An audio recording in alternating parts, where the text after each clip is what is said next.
ਸਤਿ ਸ਼੍ਰੀ ਅਕਾਲ। ਤੁਸੀਂ ਵੇਖ ਰਹੇ ਹੋ ਟੀਵੀ ਪੰਜਾਬ ਤੇ ਮੈਂ ਹਾਂ ਤੁਹਾਡੇ ਨਾਲ ਇੰਦਰਪ੍ਰੀਤ ਕੌਰ ਸੰਗੀੜਾ। ਖਬਰਾਂ ਦੇ ਇਸ ਬੁਲੇਟਿਨ ਵਿੱਚ ਤੁਹਾਡਾ ਸਵਾਗਤ ਹੈ। ਸਭ ਤੋਂ ਪਹਿਲਾਂ ਨਜ਼ਰ ਮਾਰਦੇ ਹਾਂ ਹੈਡਲਾਈਨਸ ਦੇ ਉੱਪਰ।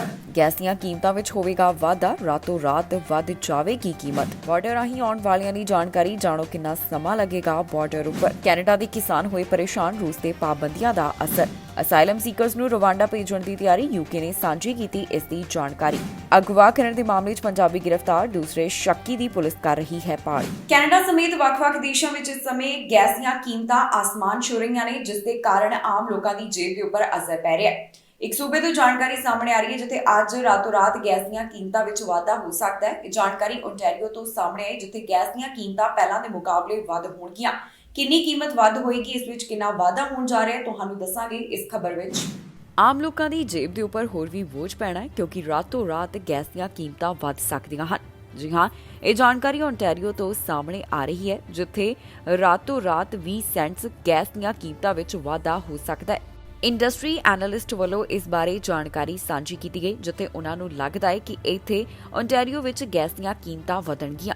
President of Canadian for affordable energy ਵੱਲੋਂ ਇਸ ਬਾਰੇ ਜਾਣਕਾਰੀ ਸਾਂਝੀ ਕਰਦਿਆਂ ਕਿਹਾ ਗਿਆ ਕਿ ਇੱਥੇ ਅੱਜ ਰਾਤ ਗੈਸ ਦੀਆਂ ਕੀਮਤਾਂ ਵਿੱਚ ਵਾਧਾ ਹੋ ਕੇ ਕੀਮਤਾਂ $1.85 ਪ੍ਰਤੀ ਲੀਟਰ ਦੇ ਹਿਸਾਬ ਨਾਲ ਹੋ ਸਕਦੀਆਂ ਨੇ। ਦੱਸਿਏ ਕਿ ਪ੍ਰੋਵਿੰਸ ਵਿੱਚ 72 ਘੰਟਿਆਂ ਦੌਰਾਨ ਗੈਸ ਦੀਆਂ ਕੀਮਤਾਂ ਵਿੱਚ 23 ਸੈਂਟ ਦਾ ਵਾਧਾ ਦਰਜ ਕੀਤਾ ਜਾ ਚੁੱਕਿਆ ਹੈ। ਜੇਕਰ ਅੱਜ ਰਾਤ ਨੂੰ ਗੈਸ ਦੀਆਂ ਕੀਮਤਾਂ ਵਿੱਚ ਵਾਧਾ ਹੁੰਦਾ ਹੈ ਤਾਂ ਫਿਰ ਇਹ ਗੈਸ ਦੀਆਂ ਕੀਮਤਾਂ ਰਿਕਾਰਡ ਪੱਧਰ ਦੇ ਉੱਪਰ ਪਹੁੰਚ ਜਾਣਗੀਆਂ। ਇਸ ਤੋਂ ਇਲਾਵਾ ਐਕਸਪਰਟਸ ਦਾ ਕਹਿਣਾ ਹੈ ਕਿ ਉਹਨਾਂ ਨੂੰ ਨਹੀਂ ਲੱਗਦਾ ਕਿ ਗੈਸ ਦੀਆਂ ਕੀਮਤਾਂ ਜਲਦ ਹੇਠਾਂ ਆਉਣਗੀਆਂ, ਜਾਣੀ ਕਿ ਉਹਨਾਂ ਨੂੰ ਗੈਸ ਦੀਆਂ ਕੀਮਤਾਂ ਘੱਟ ਹੋਣ ਦੇ ਬਾਰੇ ਅਜੇ ਉਮੀਦ ਨਹੀਂ ਹੈ। ਜ਼ਿਕਰਯੋਗ ਹੈ ਕਿ ਕੈਨੇਡਾ ਸਮੇਤ ਵੱਖ-ਵੱਖ ਦੇਸ਼ਾਂ ਵਿੱਚ ਇਸ ਸਮੇਂ ਗੈਸ ਦੀਆਂ ਕੀਮਤਾਂ ਲਗਾਤਾਰ ਵਧਦੀਆਂ ਜਾ ਰਹੀਆਂ ਨੇ। ਇਹ ਕੀਮਤਾਂ ਇਸ ਸਮੇਂ ਆਸਮਾਨ ਛੂ ਰਹੀਆਂ ਹਨ, ਜਿਸ ਕਾਰਨ ਆਮ ਲੋਕਾਂ ਦੀ ਜੇਬ ਦੇ ਉੱਪਰ ਭਾਰੀ ਬੋਝ ਪੈ ਰਿਹਾ ਹੈ। ਉਹਨਾਂ ਵੱਲੋਂ ਲਗਾਤਾਰ ਇਸ ਬਾਰੇ ਆਪਣੀ ਚਿੰਤਾ ਪ੍ਰਗਟਾਈ ਜਾ ਰਹੀ ਹੈ ਕਿ ਕਿਸ ਤਰ੍ਹਾਂ ਉਹਨਾਂ ਨੂੰ ਮੁਸ਼ਕਿਲਾਂ ਦਾ ਸਾਹਮਣਾ ਕਰਨਾ ਪੈ ਰਿਹਾ ਹੈ। ਗੈਸ ਦੀਆਂ ਕੀਮਤਾਂ ਵੱਧ ਹੋਣ ਦੇ ਨਾਲ ਬਾਕੀ ਚੀਜ਼ਾਂ ਦੇ ਉੱਪਰ ਵੀ ਇਸ ਦਾ ਅਸਰ ਪੈਂਦਾ ਹੋਇਆ ਦਿਖਾਈ ਦੇ ਰਿਹਾ, ਜਿਸ ਕਾਰਨ ਮਹਿੰਗਾਈ ਵਧਦੀ ਜਾ ਰਹੀ ਹੈ, ਜੋ ਕਿ ਆਮ ਲੋਕਾਂ ਦੀ ਜੇਬ ਦੇ ਉੱਪਰ ਸਿੱਧੇ ਤੌਰ ਦੇ ਉੱਪਰ ਇਸ ਸਮੇਂ ਅਸਰ ਪਾ ਰਹੀ ਹੈ। ਜਿਹੜੇ ਲੋਕ ਬਾਰਡਰ ਰਾਹੀਂ ਕੈਨੇਡਾ ਵਿੱਚ ਆਉਂਦੇ ਨੇ, ਉਹਨਾਂ ਲਈ ਖਾਸ ਜਾਣਕਾਰੀ ਸਾਹਮਣੇ ਆਈ ਹੈ, ਜਿੱਥੇ ਦੱਸਿਆ ਗਿਆ ਕਿ ਬਾਰਡਰ ਦੇ ਉੱਪਰ ਉਹਨਾਂ ਨੂੰ ਕਿੰਨਾ ਸਮਾਂ ਲੱਗ ਸਕਦਾ ਹੈ। ਲੌਂਗ ਵੀਕਐਂਡ ਦੌਰਾਨ ਬਹੁਤ ਸਾਰੇ ਲੋਕ ਬਾਰਡਰ ਰਾਹੀਂ ਆਉਣ ਦੀ ਯੋਜਨਾ ਬਣਾ ਰਹੇ ਨੇ, ਪਰ ਇਸ ਕਾਰਨ ਉਹਨਾਂ ਨੂੰ ਲੰਬੀਆਂ ਲਾਈਨਾਂ ਦਾ ਸਾਹਮਣਾ ਵੀ ਕਰਨਾ ਪੈ ਸਕਦਾ ਹੈ।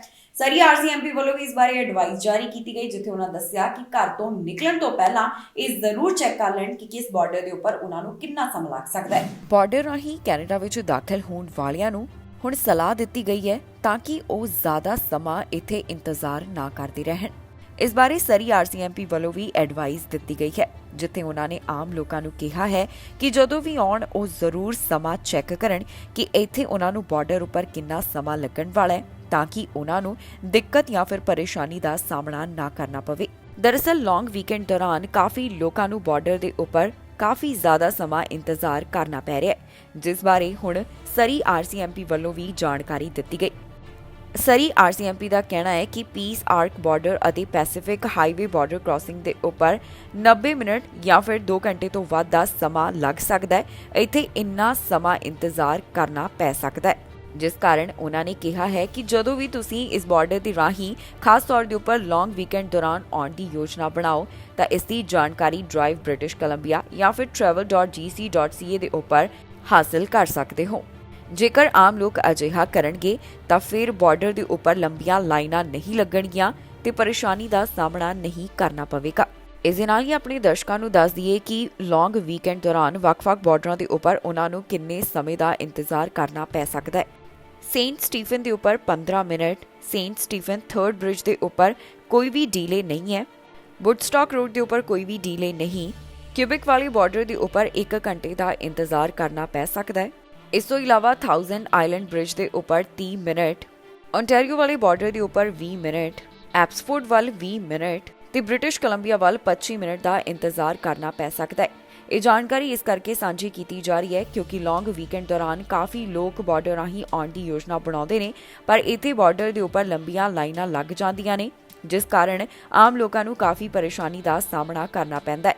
ਹੁਣ ਉਹਨਾਂ ਦੀ ਸਮੱਸਿਆ ਦੇ ਹੱਲ ਵਾਸਤੇ ਹੀ ਇਹ ਜਾਣਕਾਰੀ ਸਾਂਝੀ ਕੀਤੀ ਗਈ ਹੈ, ਜਿਸ ਵਿੱਚ ਦੱਸਿਆ ਗਿਆ ਕਿ ਬਾਰਡਰ ਦੇ ਉੱਪਰ ਉਹਨਾਂ ਨੂੰ ਕਿੰਨਾ ਸਮਾਂ ਰੁਕਣਾ ਪੈ ਸਕਦਾ ਹੈ। ਕੈਨੇਡਾ ਦੇ ਕਿਸਾਨ ਖਾਸੇ ਪਰੇਸ਼ਾਨ ਨੇ ਕਿਉਂਕਿ ਹੁਣ ਉਹਨਾਂ ਨੂੰ ਕਾਫੀ ਦਿੱਕਤਾਂ ਦਾ ਸਾਹਮਣਾ ਕਰਨਾ ਪੈ ਰਿਹਾ ਹੈ। ਦਰਅਸਲ ਰੂਸ ਖਿਲਾਫ ਜਿਹੜੀਆਂ ਪਾਬੰਦੀਆਂ ਲਗਾਈਆਂ ਗਈਆਂ ਉਸ ਕਾਰਨ ਵੀ ਕਿਸਾਨ ਪਰੇਸ਼ਾਨ ਹਨ। ਜਿਹੜੇ ਫਰਟੀਲਾਈਜ਼ਰਸ ਰਸ਼ੀਆ ਤੋਂ ਆਉਂਦੇ ਸਨ, ਇਸ ਕਾਰਨ ਹੁਣ ਜਿਹੜੀ ਕਿਸਾਨਾਂ ਨੂੰ ਪਰੇਸ਼ਾਨੀ ਆ ਰਹੀ ਹੈ ਉਹ ਦੱਸਦੇ ਹੋਏ ਦਿਖਾਈ ਦਿੱਤੇ। ਕੈਨੇਡਾ ਦੇ ਕਿਸਾਨ ਇਸ ਸਮੇਂ ਕਾਫੀ ਪਰੇਸ਼ਾਨ ਹਨ ਕਿਉਂਕਿ ਫਰਟੀਲਾਈਜ਼ਰ ਦੀਆਂ ਕੀਮਤਾਂ ਲਗਾਤਾਰ ਵਧ ਰਹੀਆਂ ਹਨ।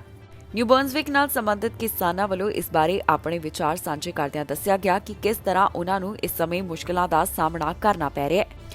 ਦਰਅਸਲ ਰਸ਼ੀਆ ਖਿਲਾਫ ਜਿਹੜੀਆਂ ਪਾਬੰਦੀਆਂ ਲਗਾਈਆਂ ਗਈਆਂ ਉਸ ਕਾਰਨ ਕੈਨੇਡਾ ਦੇ ਕਿਸਾਨ ਵੀ ਪ੍ਰਭਾਵਿਤ ਹੋ ਰਹੇ ਨੇ ਕਿਉਂਕਿ ਉਹਨਾਂ ਦੀਆਂ ਕਾਫੀ ਚੀਜ਼ਾਂ ਰਸ਼ੀਆ ਤੋਂ ਆਉਂਦੀਆਂ ਸਨ, ਜਿਨ੍ਹਾਂ ਵਿੱਚੋਂ ਇੱਕ ਹੈ ਫਰਟੀਲਾਈਜ਼ਰ ਇੰਪੋਰਟ। ਕਿਸਾਨਾਂ ਦਾ ਕਹਿਣਾ ਹੈ ਕਿ ਪਹਿਲਾਂ ਕਰੋਨਾ ਵਾਇਰਸ ਦੇ ਕਾਰਨ ਉਹਨਾਂ ਨੂੰ ਮੁਸ਼ਕਿਲ ਦਾ ਸਾਹਮਣਾ ਕਰਨਾ ਪਿਆ ਤੇ ਹੁਣ ਜਿਹੜੀਆਂ ਪਾਬੰਦੀਆਂ ਲਗਾਈਆਂ ਗਈਆਂ ਉਸ ਦਾ ਅਸਰ ਵੀ ਉਹਨਾਂ ਦੇ ਉੱਪਰ ਪੈ ਰਿਹਾ ਹੈ। ਪਿਛਲੇ ਸਾਲ ਕਿਸਾਨਾਂ ਵੱਲੋਂ ਫਰਟੀਲਾਈਜ਼ਰ ਦੇ ਉੱਪਰ $700 ਪ੍ਰਤੀ ਟਨ ਦੇ ਹਿਸਾਬ ਨਾਲ ਖਰਚ ਕੀਤੇ ਗਏ ਤੇ ਇਸ ਵਾਰ ਇਸ ਦੀ ਕੀਮਤ $1,300 ਦੱਸੀ ਜਾ ਰਹੀ ਹੈ। ਜ਼ਿਕਰਯੋਗ ਹੈ ਕਿ ਐਟਲਾਂਟਿਕ ਪ੍ਰੋਵਿੰਸਸ ਜ਼ਿਆਦਾਤਰ ਰਸ਼ੀਆ ਦੇ ਉੱਪਰ ਨਿਰਭਰ ਨੇ ਕਿਉਂਕਿ ਉਹਨਾਂ ਦੇ ਫਰਟੀਲਾਈਜ਼ਰ ਰਸ਼ੀਆ ਤੋਂ ਇੰਪੋਰਟ ਹੁੰਦੇ ਹਨ। ਇਸ ਤੋਂ ਇਲਾਵਾ ਇਹ ਫਰਟੀਲਾਈਜ਼ਰ ਬੈਲਾਰੂਸ ਅਤੇ ਯੂਕਰੇਨ ਤੋਂ ਵੀ ਆਉਂਦੇ ਨੇ। ਫਰਟੀਲਾਈਜ਼ਰ ਕੈਨੇਡਾ CEO ਵੱਲੋਂ ਕਿਹਾ ਗਿਆ ਕਿ ਰਸ਼ੀਆ ਤੋਂ 85 ਤੋਂ 90% ਤੱਕ ਸਾਰੇ ਨਾਈਟ੍ਰੋਜਨ ਫਰਟੀਲਾਈਜ਼ਰਸ ਆਉਂਦੇ ਹਨ ਕਿਉਂਕਿ ਹੁਣ ਕੈਨੇਡਾ ਵੱਲੋਂ ਕਈ ਤਰ੍ਹਾਂ ਦੀਆਂ ਪਾਬੰਦੀਆਂ ਰੂਸ ਦੇ ਖਿਲਾਫ ਲਗਾਈਆਂ ਗਈਆਂ, ਜਿਸ ਕਾਰਨ ਕਿਸਾਨਾਂ ਨੂੰ ਵੀ ਪਰੇਸ਼ਾਨੀ ਦਾ ਇਸ ਸਮੇਂ ਸਾਹਮਣਾ ਕਰਨਾ ਪੈ ਰਿਹਾ ਹੈ। ਯੂਕੇ ਵੱਲੋਂ ਅਸਾਈਲਮ ਸੀਕਰਸ ਨੂੰ ਰਵਾਂਡਾ ਭੇਜਣ ਦੀ ਤਿਆਰੀ ਕੀਤੀ ਜਾ ਰਹੀ ਹੈ। ਇਸ ਦੀ ਸ਼ੁਰੂਆਤ ਕੁਝ ਹੀ ਹਫ਼ਤਿਆਂ ਦੌਰਾਨ ਕਰ ਦਿੱਤੀ ਜਾਏਗੀ। ਜਿਹੜੇ ਵੀ ਗੈਰ ਕਾਨੂੰਨੀ ਢੰਗ ਨਾਲ ਹੁਣ ਯੂਕੇ ਵਿੱਚ ਦਾਖਲ ਹੋਣ ਦੀ ਕੋਸ਼ਿਸ਼ ਕਰਨਗੇ ਉਹਨਾਂ ਨੂੰ ਰਵਾਂਡਾ ਵਿੱਚ ਵਨ ਵੇ ਫਲਾਈਟ ਦੇ ਰਾਹੀਂ ਭੇਜ ਦਿੱਤਾ ਜਾਏਗਾ। ਸਰਕਾਰ ਵੱਲੋਂ ਜੋ ਇਹ ਡੀਲ ਰਵਾਂਡਾ ਨਾਲ ਕੀਤੀ ਗਈ ਹੈ ਉਸ ਤੋਂ ਬਾਅਦ ਉਹਨਾਂ ਨੂੰ ਕਾਫੀ ਵਿਰੋਧ ਦਾ ਸਾਹਮਣਾ ਕਰਨਾ ਪੈ ਰਿਹਾ ਹੈ। ਯੂਕੇ ਵੱਲੋਂ ਅਸਾਈਲਮ ਸੀਕਰਸ ਨੂੰ ਰਵਾਂਡਾ ਭੇਜਣ ਦੀ ਤਿਆਰੀ ਕੀਤੀ ਜਾ ਰਹੀ ਹੈ, ਜਿਸ ਦੀ ਸ਼ੁਰੂਆਤ ਕੁਝ ਹਫ਼ਤਿਆਂ ਦੌਰਾਨ ਹੀ ਕਰ ਦਿੱਤੀ ਜਾਏਗੀ। ਜੀ ਹਾਂ, ਯੂਕੇ ਵੱਲੋਂ ਪਿਛਲੇ ਦਿਨੀ ਐਲਾਨ ਕਰਦਿਆਂ ਦੱਸਿਆ ਗਿਆ ਕਿ ਜਿਹੜੇ ਗੈਰ ਕਾਨੂੰਨੀ ਢੰਗ ਨਾਲ ਯੂਕੇ ਵਿੱਚ ਦਾਖਲ ਹੋਣਗੇ ਉਹਨਾਂ ਨੂੰ ਰਵਾਂਡਾ ਭੇਜ ਦਿੱਤਾ ਜਾਵੇਗਾ। ਇਸ ਸੰਬੰਧ ਵਿੱਚ ਉਹਨਾਂ ਨੇ ਰਵਾਂਡਾ ਨਾਲ ਇੱਕ ਡੀਲ ਕੀਤੀ ਹੈ, ਜਿਸ ਕਾਰਨ ਬ੍ਰਿਟਿਸ਼ ਪ੍ਰਧਾਨ ਮੰਤਰੀ ਬੋਰਿਸ ਜੌਨਸਨ ਨੂੰ ਕ੍ਰਿਟਿਸਿਜ਼ਮ ਦਾ ਸਾਹਮਣਾ ਕਰਨਾ ਪੈ ਰਿਹਾ ਹੈ ਕਿਉਂਕਿ ਬਹੁਤੇ ਲੋਕਾਂ ਵੱਲੋਂ ਇਸ ਡੀਲ ਨੂੰ ਗਲਤ ਦੱਸਿਆ ਜਾ ਰਿਹਾ ਹੈ। ਅੱਜ ਬ੍ਰਿਟਿਸ਼ ਸਰਕਾਰ ਵੱਲੋਂ ਇਸ ਮਾਮਲੇ ਦੇ ਬਾਰੇ ਜਾਣਕਾਰੀ ਸਾਂਝੀ ਕਰਦਿਆਂ ਕਿਹਾ ਗਿਆ ਕਿ ਅਸਾਈਲਮ ਸੀਕਰਸ ਨੂੰ ਰਵਾਂਡਾ ਭੇਜਣ ਦੀ ਸ਼ੁਰੂਆਤ ਕੁਝ ਹੀ ਹਫ਼ਤਿਆਂ ਦੌਰਾਨ ਕਰ ਦਿੱਤੀ ਜਾਵੇਗੀ। ਉਹਨਾਂ ਨੂੰ ਵਨ ਵੇ ਫਲਾਈਟ ਦੇ ਰਾਹੀਂ ਰਵਾਂਡਾ ਭੇਜਿਆ ਜਾਵੇਗਾ। ਪਿਛਲੇ ਦਿਨੀ ਬ੍ਰਿਟੇਨ ਅਤੇ ਰਵਾਂਡਾ ਵੱਲੋਂ ਇੱਕ ਡੀਲ ਦੇ ਬਾਰੇ ਜਾਣਕਾਰੀ ਦਿੱਤੀ ਗਈ, ਜਿਸ ਮੁਤਾਬਕ ਯੂਕੇ ਵੱਲੋਂ ਗੈਰ ਕਾਨੂੰਨੀ ਢੰਗ ਨਾਲ ਦਾਖਲ ਹੋਣ ਵਾਲਿਆਂ ਨੂੰ ਰਵਾਂਡਾ ਭੇਜਣ ਦੀ ਗੱਲ ਕਹੀ ਗਈ। ਦਰਅਸਲ ਉਹਨਾਂ ਨੂੰ ਰਵਾਂਡਾ ਭੇਜਿਆ ਜਾਵੇਗਾ ਜਿਹੜੇ ਟਰੱਕਸ ਜਾਂ ਫਿਰ ਛੋਟੀਆਂ ਕਸ਼ਤੀਆਂ ਦੇ ਰਾਹੀਂ ਯੂਕੇ ਵਿੱਚ ਆਉਣ ਦੀ ਕੋਸ਼ਿਸ਼ ਕਰਨਗੇ। ਰਵਾਂਡਾ ਜਾ ਕੇ ਉਹ ਅਸਾਈਲਮ ਕਲੇਮ ਕਰ ਸਕਣਗੇ। ਜੇਕਰ ਸਕਸੈਸਫੁਲ ਰਿਹਾ ਤਾਂ ਉਹ ਇੱਥੇ ਰਹਿ ਸਕਣਗੇ। ਇਸ ਬਾਰੇ ਹੁਣ ਬ੍ਰਿਟਿਸ਼ ਸਰਕਾਰ ਨੂੰ ਵਿਰੋਧ ਦਾ ਸਾਹਮਣਾ ਕਰਨਾ ਪੈ ਰਿਹਾ ਹੈ, ਪਰ ਬ੍ਰਿਟਿਸ਼ ਸਰਕਾਰ ਦਾ ਇਸ ਬਾਰੇ ਕਹਿਣਾ ਹੈ ਕਿ ਉਹਨਾਂ ਨੇ ਇਹ ਕਦਮ ਇਸ ਕਰਕੇ ਚੁੱਕਿਆ ਤਾਂ ਕਿ ਕੋਈ ਵੀ ਯੂਕੇ ਵਿੱਚ ਗੈਰ ਕਾਨੂੰਨੀ ਢੰਗ ਨਾਲ ਦਾਖਲ ਹੋਣ ਦੀ ਕੋਸ਼ਿਸ਼ ਨਾ ਕਰੇ ਅਤੇ ਇਸ ਤਰ੍ਹਾਂ ਦੇ ਕਾਰੋਬਾਰ ਕਰਨ ਵਾਲਿਆਂ ਨੂੰ ਰੋਕਿਆ ਜਾ ਸਕੇ। ਇੱਥੇ ਇਹ ਵੀ ਦੱਸ ਦਈਏ ਕਿ ਪਹਿਲਾਂ ਹੀ ਬ੍ਰਿਟਿਸ਼ ਪ੍ਰਧਾਨ ਮੰਤਰੀ ਦੇ ਅਸਤੀਫੇ ਦੀ ਮੰਗ ਕੀਤੀ ਜਾ ਰਹੀ ਹੈ ਕਿਉਂਕਿ ਉਹਨਾਂ ਵੱਲੋਂ ਕਰੋਨਾ ਵਾਇਰਸ ਦੇ ਨਿਯਮ ਤੋੜਦਿਆਂ ਪਾਰਟੀ ਕੀਤੀ ਗਈ, ਜਿਸ ਕਾਰਨ ਉਹਨਾਂ ਨੂੰ ਜੁਰਮਾਨਾ ਵੀ ਲਗਾਇਆ ਗਿਆ। ਕਰੋਨਾ ਵਾਇਰਸ ਦੇ ਨਿਯਮਾਂ ਦਾ ਉਲੰਘਣ ਕਰਨ ਦੇ ਚੱਲਦਿਆਂ ਹੁਣ ਉਹਨਾਂ ਦਾ ਅਸਤੀਫਾ ਮੰਗਿਆ ਜਾ ਰਿਹਾ ਹੈ ਤੇ ਇੱਕ ਵਾਰ ਫਿਰ ਤੋਂ ਉਹਨਾਂ ਨੂੰ ਇੱਕ ਨਵੀਂ ਯੋਜਨਾ ਦੇ ਕਰਕੇ ਕ੍ਰਿਟਿਸਿਜ਼ਮ ਦਾ ਸਾਹਮਣਾ ਕਰਨਾ ਪੈ ਰਿਹਾ ਹੈ। ਜਾਣਕਾਰੀ ਲਈ ਦੱਸ ਦਈਏ ਕਿ ਯੂਕੇ ਵੱਲੋਂ ਜਿਹੜੀ ਰਵਾਂਡਾ ਨਾਲ ਡੀਲ ਕੀਤੀ ਗਈ ਉਸ ਮੁਤਾਬਕ ਰਵਾਂਡਾ ਨੂੰ ਇਸ ਸੰਬੰਧ ਵਿੱਚ 120 ਮਿਲੀਅਨ ਪਾਉਂਡ ਦਿੱਤੇ ਜਾਣਗੇ। ਇਸ ਤੋਂ ਇਲਾਵਾ ਜਿਹੜੇ ਬੱਚੇ ਅਤੇ ਜਿਹੜੇ ਪਰਿਵਾਰਾਂ ਨਾਲ ਬੱਚੇ ਹੋਣਗੇ ਉਹਨਾਂ ਨੂੰ ਰਵਾਂਡਾ ਨਹੀਂ ਭੇਜਿਆ ਜਾਏਗਾ। ਇਸ ਬਾਰੇ ਵੀ ਯੂਕੇ ਸਰਕਾਰ ਵੱਲੋਂ ਦੱਸਿਆ ਗਿਆ। ਅਗਵਾ ਕਰਨ ਦੇ ਮਾਮਲੇ ਵਿੱਚ ਇੱਕ ਪੰਜਾਬੀ ਨੂੰ ਗ੍ਰਿਫਤਾਰ ਕੀਤਾ ਗਿਆ ਤੇ ਦੂਸਰੇ ਦੋਸ਼ੀ ਦੀ ਭਾਲ ਕੀਤੀ ਜਾ ਰਹੀ ਹੈ।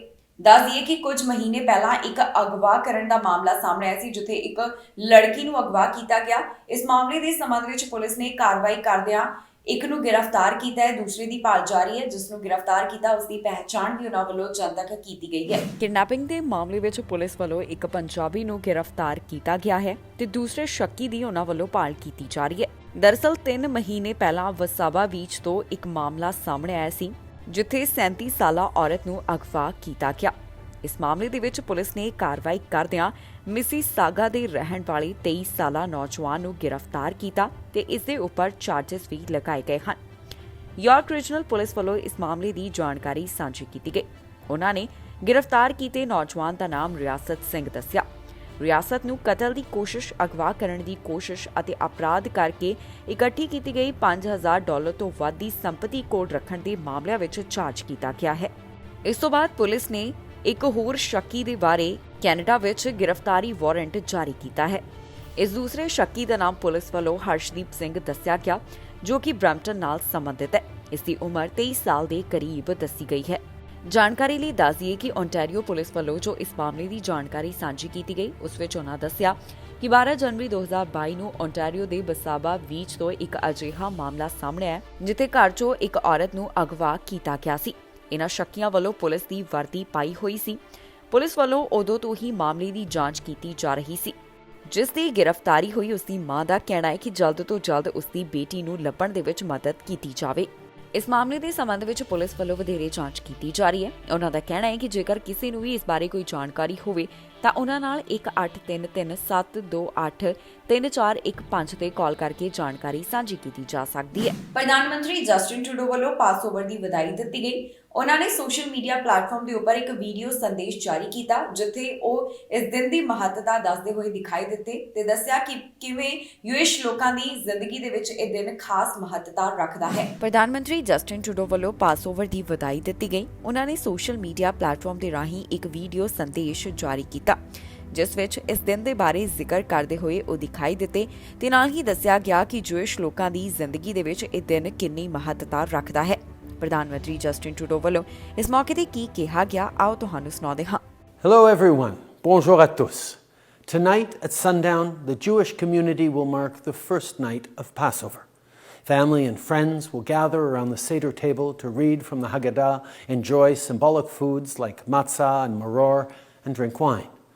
And all around the world, Jewish people will remember the story of the Exodus by asking questions and sharing age-old traditions. La Pâque juive nous invite à trouver une source d'espoir et de persévérance et à célébrer le triomphe de la lumière sur les ténèbres.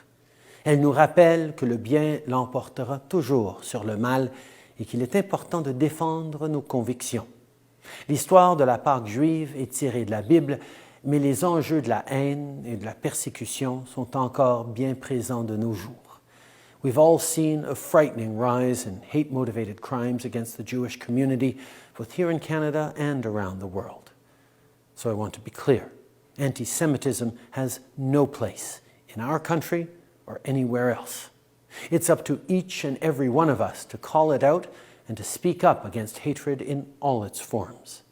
Because only together can we build a more inclusive and safer world for everyone. My friends, on behalf of my family, I wish you a happy Passover. Quebec ਵਿੱਚ ਇਸ ਸਮੇਂ corona virus ਦੇ ਜੋ ਹਾਲਾਤ ਬਣੇ ਹੋਏ ਨੇ, ਇਸ ਬਾਰੇ ਤਾਜ਼ਾ ਜਾਣਕਾਰੀ ਸਾਹਮਣੇ ਆਈ ਹੈ। ਸੂਬੇ ਵਿੱਚ ਕੋਰੋਨਾ ਵਾਇਰਸ ਦੀ 6ਵੀਂ ਲਹਿਰ ਸ਼ੁਰੂ ਹੋ ਚੁੱਕੀ ਹੈ, ਜਿਸ ਤੋਂ ਬਾਅਦ ਐਕਸਪਰਟਸ ਵੀ ਆਪਣੀ ਚਿੰਤਾ ਦਾ ਪ੍ਰਗਟਾਵਾ ਕਰ ਰਹੇ ਨੇ। ਪਰ ਪ੍ਰੀਮੀਅਰ ਵੱਲੋਂ ਇਸ ਬਾਰੇ ਇੱਕ ਖਾਸ ਤੇ ਵੱਡਾ ਐਲਾਨ ਕੀਤਾ ਗਿਆ ਜੋ ਕਿ ਲਾਜ਼ਮੀ ਮਾਸਕ ਨਾਲ ਜੁੜਿਆ ਹੋਇਆ ਹੈ। ਕੀ ਕਹਿਣਾ ਹੈ ਉਹਨਾਂ ਦਾ, ਤੁਹਾਨੂੰ ਦੱਸਾਂਗੇ ਇਸ ਖਬਰ ਵਿੱਚ। ਕਿਊਬੇਕ ਵਿੱਚ ਇਸ ਸਮੇਂ ਕੋਰੋਨਾ ਵਾਇਰਸ ਦੀ 6ਵੀਂ ਲਹਿਰ ਸ਼ੁਰੂ ਹੋ ਚੁੱਕੀ ਹੈ। ਇੱਥੇ ਪਹਿਲਾਂ ਦੇ ਮੁਕਾਬਲੇ ਕੋਰੋਨਾ ਵਾਇਰਸ ਦੇ ਮਾਮਲੇ ਕਾਫੀ ਹੱਦ ਤੱਕ ਵਧਦੇ ਦਿਖਾਈ ਦੇ ਰਹੇ ਨੇ। ਸੂਬੇ ਤੋਂ ਲਗਾਤਾਰ ਇਸ ਨੂੰ ਲੈ ਕੇ ਚਿੰਤਾ ਦਾ ਵੀ ਪ੍ਰਗਟਾਵਾ ਕੀਤਾ ਜਾ ਰਿਹਾ, ਜਿੱਥੇ ਐਕਸਪਰਟਸ ਆਪਣੇ ਵਿਚਾਰ ਸਾਂਝੇ ਕਰ ਰਹੇ ਨੇ। ਪਰ ਕਿਊਬੇਕ ਦੇ ਪ੍ਰੀਮੀਅਰ ਦਾ ਕਹਿਣਾ ਹੈ ਕਿ ਜੇਕਰ ਇੱਥੇ ਕੋਰੋਨਾ ਵਾਇਰਸ ਦੇ ਮਾਮਲੇ 2 ਹਫ਼ਤਿਆਂ ਦੌਰਾਨ ਘੱਟ ਹੋਏ ਤਾਂ ਮਾਸਕ ਮੈਂਡੇਟ ਨੂੰ ਲਿਫਟ ਕੀਤਾ ਜਾ ਸਕਦਾ ਹੈ। ਕਿਊਬੇਕ ਵਿੱਚ ਇਸ ਸਮੇਂ ਕੋਰੋਨਾ ਵਾਇਰਸ ਦੇ ਕੀ ਹਾਲਾਤ ਬਣੇ ਹੋਏ ਨੇ ਤੇ ਇੱਥੋਂ ਇਸ ਬਾਰੇ ਕੀ ਜਾਣਕਾਰੀ ਸਾਹਮਣੇ ਆ ਰਹੀ ਹੈ, ਆਓ ਤੁਹਾਨੂੰ ਦੱਸਦੇ ਹਾਂ। Well, I think we've learned over the last 6 waves, including this one, that people know now the measure. They know where they take a risk because we know now how to manage those risks. The best practices, distanciation, wearing mask, aeration of our room. So I think we're saying to people, especially elderly people, and I'm thinking about people in RPA. I went to visit my mother yesterday. I think people need to be conscientious that there is a risk. And when there is a risk, sometimes it's better to take a little bit back and say, I'll wait a couple of weeks to see my people. So that's what we're doing. Police ਵੱਲੋਂ ਜਾਣਕਾਰੀ ਸਾਂਝੀ ਕਰਦਿਆਂ ਦੱਸਿਆ ਗਿਆ ਕਿ ਉਹਨਾਂ ਨੂੰ 10 ਪਪੀਜ਼ ਮਿਲੇ ਨੇ। ਇਹ ਪਲਾਸਟਿਕ ਦੇ ਬੈਗ ਦੇ ਵਿੱਚ ਸਨ। ਹੁਣ ਪੁਲਿਸ ਵੱਲੋਂ ਇਹ ਪਤਾ ਲਗਾਉਣ ਦੀ ਕੋਸ਼ਿਸ਼ ਕੀਤੀ ਜਾ ਰਹੀ ਹੈ ਕਿ ਇਹ ਇੱਥੇ ਕਿਵੇਂ ਆਏ ਤੇ ਕਿਹਨਾਂ ਵੱਲੋਂ ਇਸ ਨੂੰ ਇੱਥੇ ਰੱਖਿਆ ਗਿਆ ਹੈ। ਮਾਮਲੇ ਦੀ ਜਾਂਚ ਜਾਰੀ ਹੈ। ਟੋਰਾਂਟੋ ਤੋਂ ਇੱਕ ਅਜਿਹਾ ਮਾਮਲਾ ਸਾਹਮਣੇ ਆਇਆ ਜਿੱਥੇ 10 ਪਪੀਜ਼ ਦੀਆਂ ਬੋਡੀਜ਼ ਬਰਾਮਦ ਹੋਈਆਂ ਜੋ ਕਿ ਪਲਾਸਟਿਕ ਦੇ ਬੈਗ ਦੇ ਵਿੱਚ ਸਨ। ਹੁਣ ਇਸ ਮਾਮਲੇ ਦੇ ਸੰਬੰਧ ਵਿੱਚ ਟੋਰਾਂਟੋ ਪੁਲਿਸ ਵੱਲੋਂ ਜਾਣਕਾਰੀ ਸਾਂਝੀ ਕਰਦਿਆਂ ਦੱਸਿਆ ਗਿਆ ਕਿ ਜਿਹੜਾ ਇਸ ਕਾਰਬਰੋ ਤੋਂ ਮਾਮਲਾ ਸਾਹਮਣੇ ਆਇਆ ਉਸ ਦੀ ਉਨ੍ਹਾਂ ਵੱਲੋਂ ਜਾਂਚ ਕੀਤੀ ਜਾ ਰਹੀ ਹੈ। ਦਰਅਸਲ ਪੁਲਿਸ ਨੂੰ 10 ਵਜੇ ਦੇ ਕਰੀਬ ਘਟਨਾ ਵਾਲੀ ਥਾਂ ਦੇ ਉੱਪਰ ਬੁਲਾਇਆ ਗਿਆ।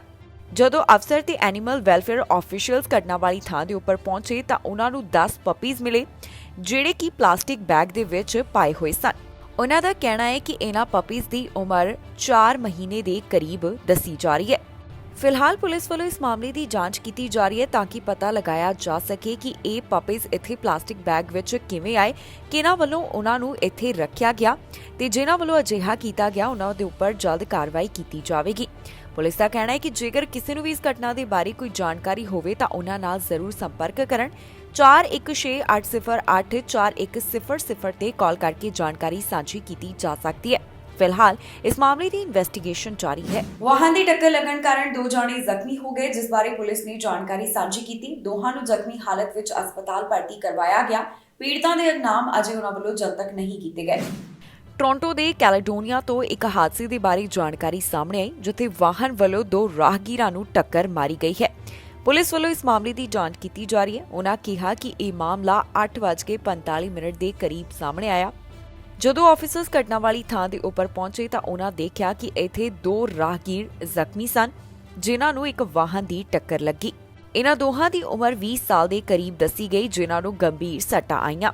ਟੋਰਾਂਟੋ ਪੈਰਾਮੈਡਿਕਸ ਵੱਲੋਂ ਇਸ ਬਾਰੇ ਵਧੇਰੀ ਜਾਣਕਾਰੀ ਸਾਂਝੀ ਕਰਦਿਆਂ ਦੱਸਿਆ ਗਿਆ ਕਿ ਇਹਨਾਂ ਨੂੰ ਜ਼ਖਮੀ ਹਾਲਤ ਵਿੱਚ ਟਰਾਮਾ ਸੈਂਟਰ ਭਰਤੀ ਕਰਵਾਇਆ ਗਿਆ ਹੈ। ਇੱਕ ਨੂੰ ਟਰਾਮਾ ਸੈਂਟਰ ਤੇ ਦੂਸਰੇ ਨੂੰ ਹਸਪਤਾਲ ਵਿੱਚ ਭਰਤੀ ਕਰਵਾਇਆ ਗਿਆ।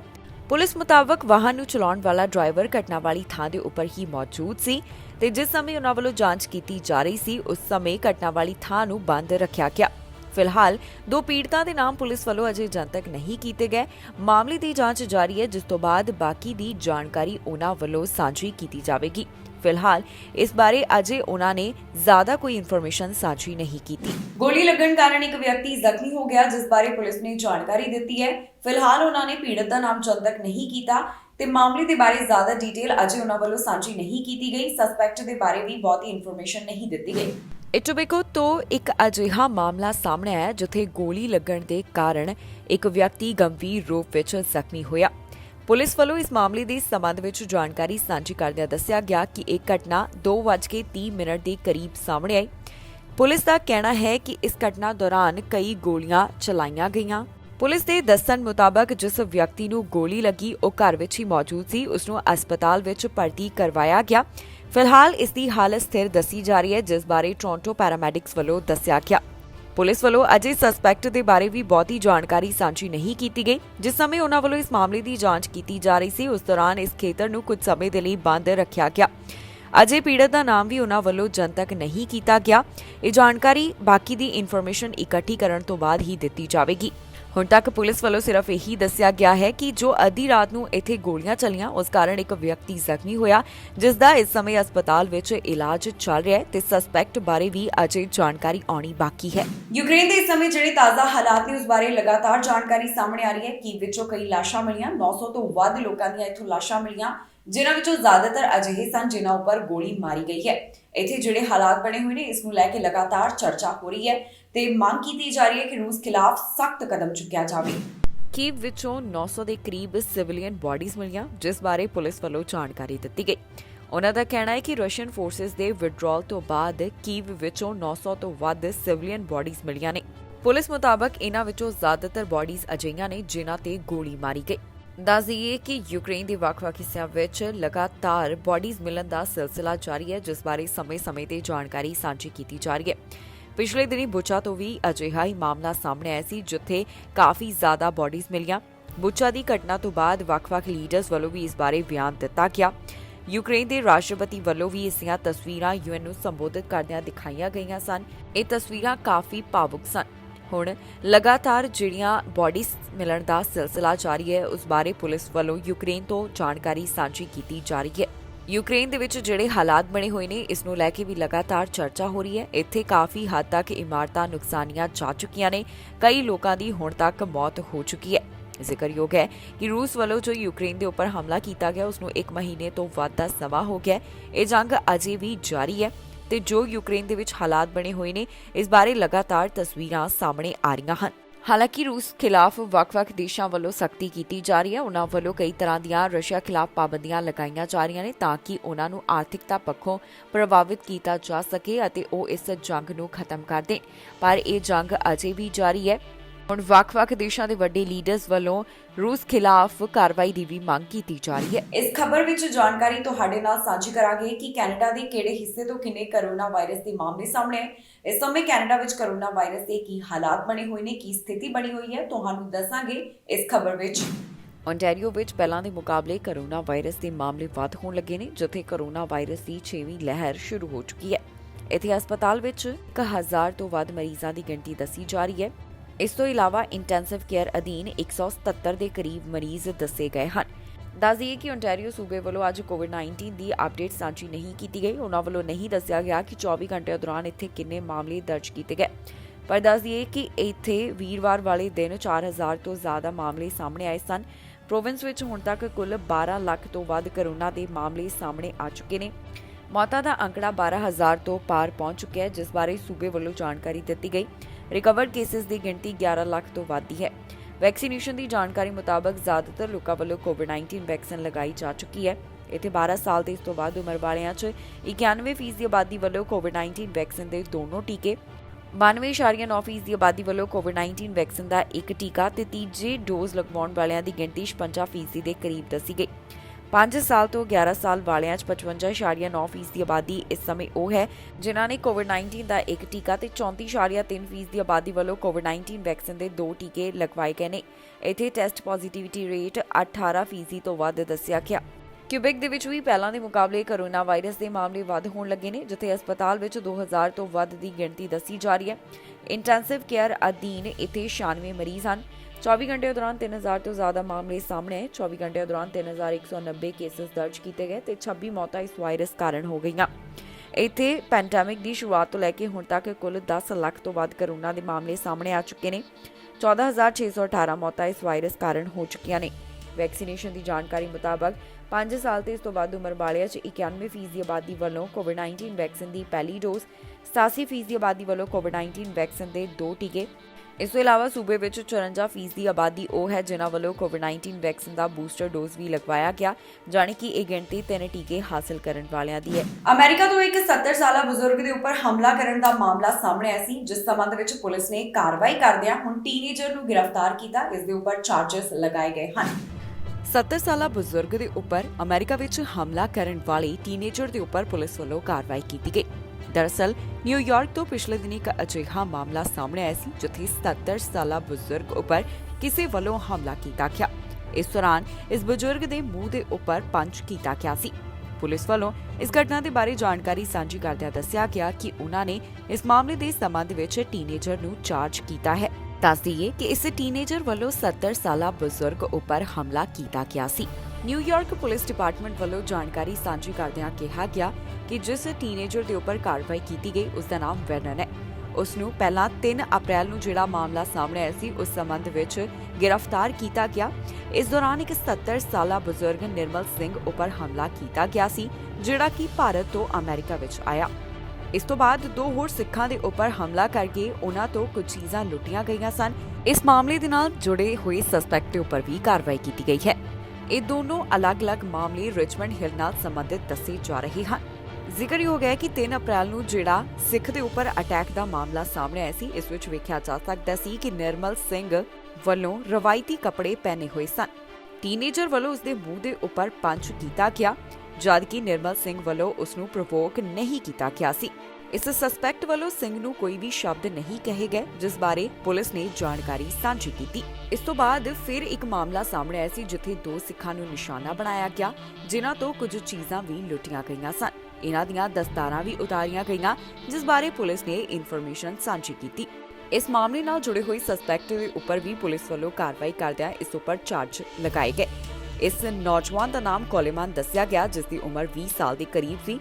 ਹੁਣ ਜਿਹੜੇ 2 ਸਿੱਖਾਂ ਦੇ ਉੱਪਰ ਹਮਲੇ ਦੇ ਮਾਮਲੇ ਸਾਹਮਣੇ ਆਏ ਸਨ, ਪੁਲਿਸ ਵੱਲੋਂ ਇਸ ਸੰਬੰਧੀ ਕਾਰਵਾਈ ਕਰਦਿਆਂ ਸਸਪੈਕਟਸ ਨੂੰ ਗ੍ਰਿਫਤਾਰ ਕੀਤਾ ਗਿਆ, ਜਿਨ੍ਹਾਂ ਦੇ ਉੱਪਰ ਚਾਰजेस ਲਗਾਏ ਗਏ ਹਨ। ਇਸ ਦੇ ਨਾਲ ਹੀ ਜਾਂਦੇ ਇੱਕ ਵਾਰ ਫਿਰ ਤੋਂ ਨਜ਼ਰ ਮਾਰਦੇ ਹਾਂ ਹੈਡਲਾਈਨਸ ਤੇ। ਗੈਸ ਦੀਆਂ ਕੀਮਤਾਂ ਵਿੱਚ ਹੋਵੇਗਾ ਵਾਧਾ, ਰਾਤੋਂ ਰਾਤ ਵੱਧ ਜਾਵੇਗੀ ਕੀਮਤ। ਬਾਰਡਰ ਰਾਹੀਂ ਆਉਣ ਵਾਲਿਆਂ ਦੀ ਜਾਣਕਾਰੀ, ਜਾਣੋ ਕਿੰਨਾ ਸਮਾਂ ਲੱਗੇਗਾ ਬਾਰਡਰ ਉੱਪਰ। ਕੈਨੇਡਾ ਦੇ ਕਿਸਾਨ ਹੋਏ ਪਰੇਸ਼ਾਨ, ਰੂਸ ਦੇ ਪਾਬੰਦੀਆਂ ਦਾ ਅਸਰ।